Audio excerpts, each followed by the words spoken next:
Hi, friends. Papa Dale here once again today.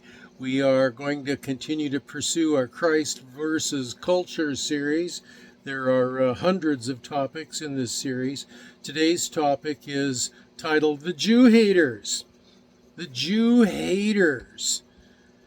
One would be surprised, I suppose, after the experience on the earth of World War II and the Holocaust and the German genocide against the Jews, that there still are Jew haters amongst us. And there are, sadly. We're going to talk about that. If you want to know more about the different topics on this particular series, you can check out the playlist on the YouTube channel.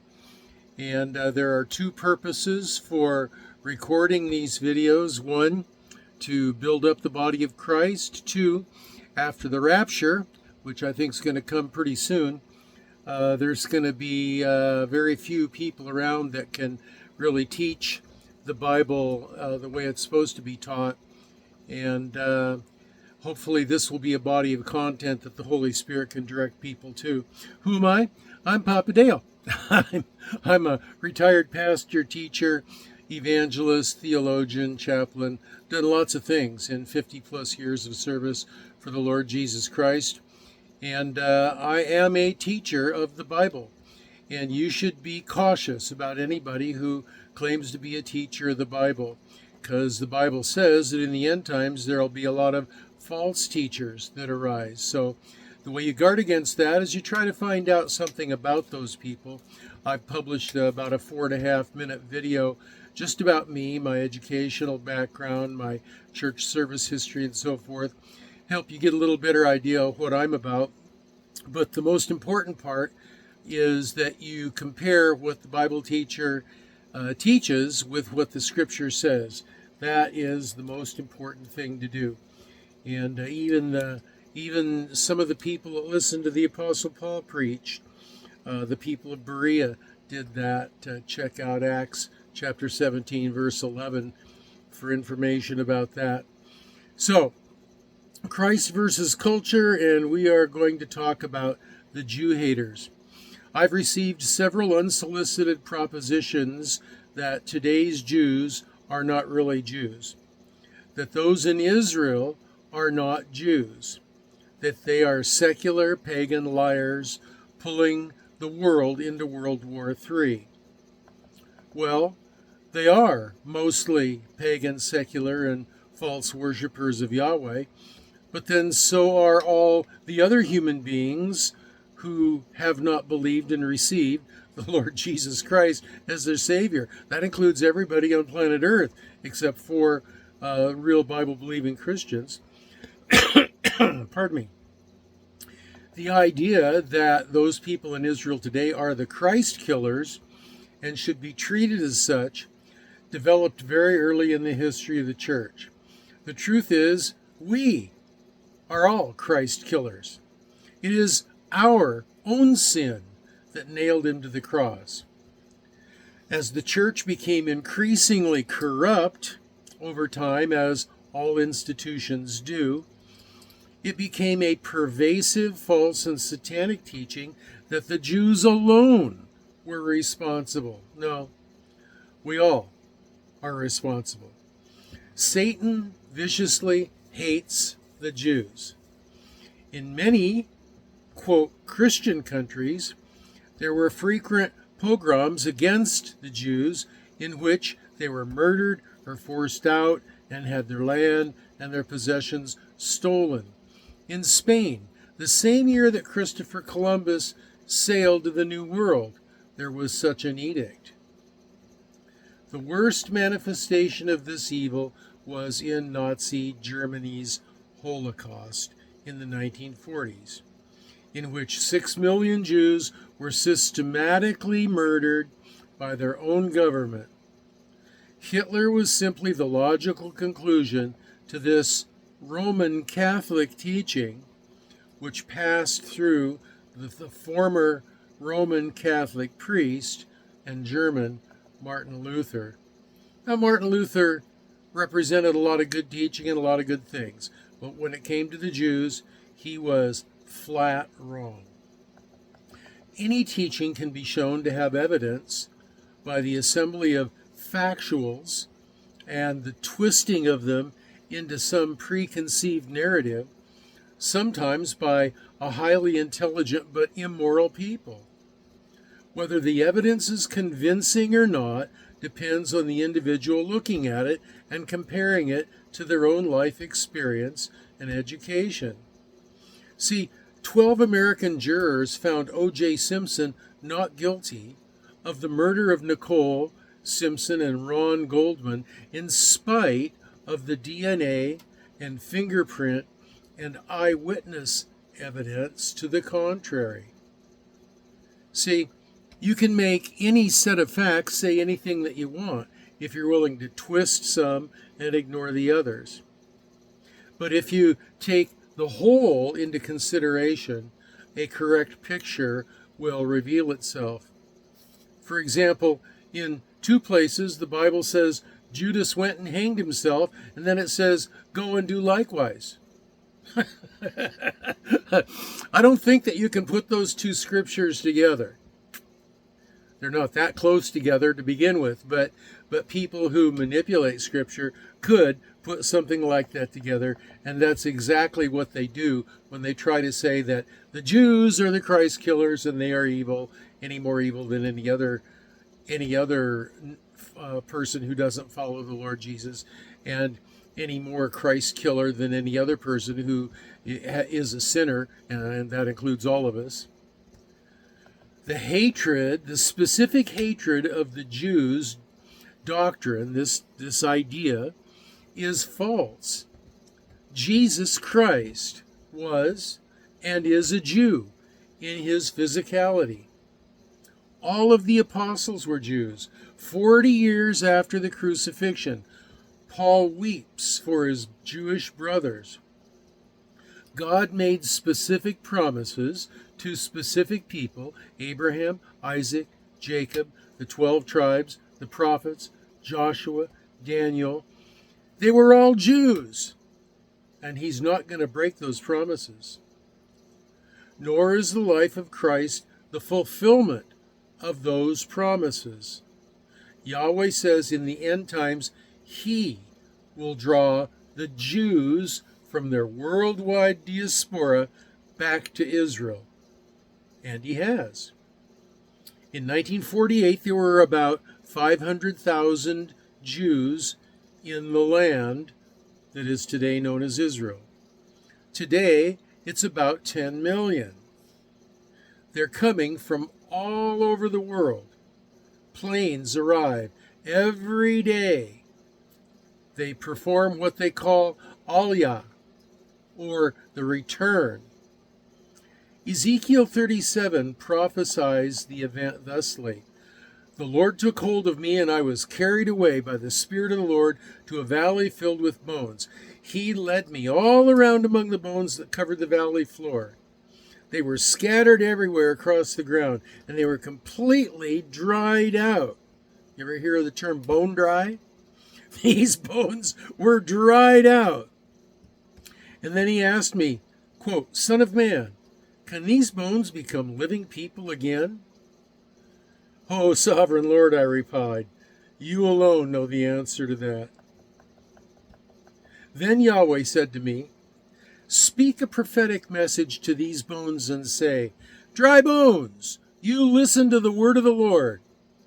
This is what the sovereign Lord says. Look, I'm going to put breath into you, and I'm going to make you live again, and I will put flesh and muscles on you, and I will cover you with skin, and I will put breath into you, and you will come to life, and then you will know that I am the Lord. So I spoke this message just as he told me, and suddenly as I spoke, there was a rattling noise all across the valley. The bones of each body came together and attached themselves as complete skeletons, and then I watched muscles and flesh formed over the bones. Then skin formed to cover their bodies, but they still had no breath in them. And then Yahweh said to me, speak a prophetic message to the winds, Son of man. Speak a prophetic message and say, this is what the sovereign Lord says. Come, O breath, from the four winds, breathe into these dead bodies, so that they may live again. So I spoke the message as he commanded me, and breath came into their bodies, and they all came to life and stood up on their feet, a great army. Then Yahweh said to me, Son of man, these bones represent the people of Israel. They are saying, we have become old dry bones, and all hope is gone. Our nation is finished. Therefore prophesy unto them and say, This is what the sovereign Lord says, O my people, I will open your graves of exile and cause you to rise again, and I will bring you back to the land of Israel. When this happens, O my people, you will know that I am the Lord. I will put my spirit in you, and you will live again and return home to your own land. Then you will know that I, the Lord, Yahweh, have spoken, and I have done what I said. Yes, the Lord has spoken. Now furthermore, in Isaiah 66, 5-9, we find the prophecy of the establishment of modern Israel as a nation. Hear this message from the Lord, all you who tremble at his words. Your own people hate you and throw you out for being loyal to my name, that is, the people of the country in which the Jewish people were living in, Russia and Ukraine and different Germany and Poland and the indigenous, the people in control, the Russians, the Polish, and so forth. They threw them out for being loyal to the name of Yahweh. Let the Lord be honored, they scoff. Be joyful in him, and they will be put to shame. What's all the commotion in the city? What is that terrible noise from the temple? It is the voice of the Lord taking vengeance against his enemies. Before the birth pains even begin, Jerusalem gives birth to a son. Who has ever seen anything as strange as this? Who ever heard of such a thing? Has a nation ever been born in a single day? Yes, it was. On May 14th, 1948, when the UN declared the nation of Israel to exist in the land of Israel. One day. Has a country ever come forth in a mere moment? Yes, it did, in that moment. But by the time Jerusalem's birth pains begin, her children will be born. Would I ever bring this nation to the point of birth and then not deliver it? Asked the Lord. No, I would never keep this nation from being born, says your God. So I ask you, it is much more reasonable to see the whole counsel of God pointing to the salvation of all people, not every individual as in universalism, but some of the people from all the Gentile groups, as well as all the Jews. Because the Jews have been put aside, many other people in the world have been saved from the punishment of sin, according to Romans 11:15. Therefore, it's more reasonable to see that the rejection of the Jews was temporary, just as Paul taught. So the Gentiles could be grafted into the plan of God. See, God wants everybody to be saved. And the Jews were just the first fruits. The Jews were supposed to be the vehicle through which everybody would hear about Yahweh, and everybody would be convinced that he was the creator God, and they would all come to serve and worship him.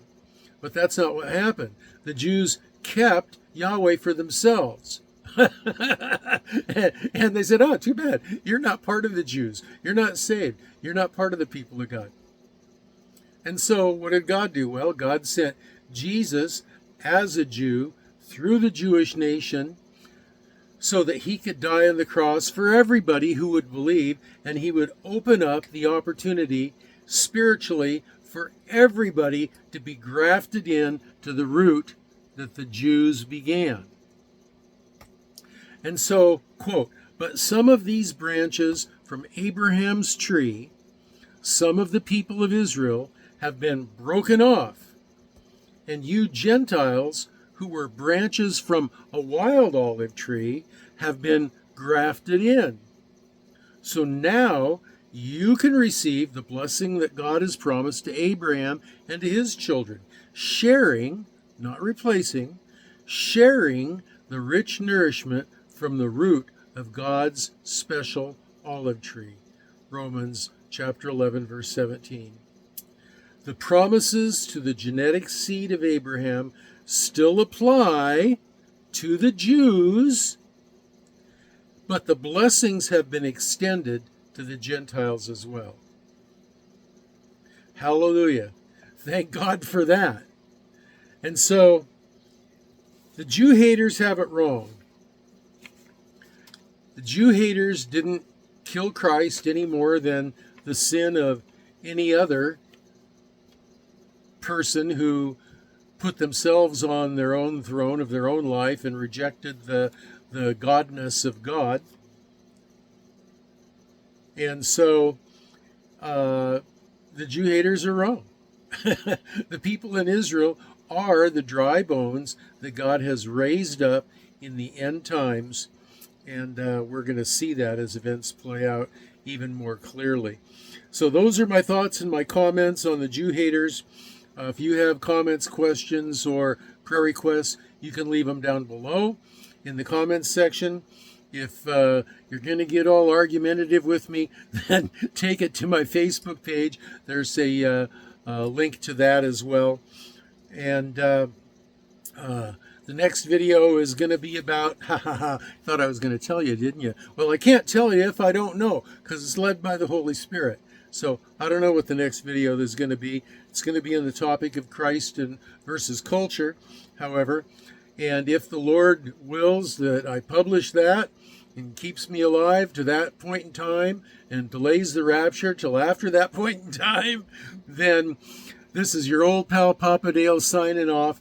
But I'll be back with another video, and I'll see you then. And until then, I'm saying to you that I'm going to be praying for you that you will be well and be blessed.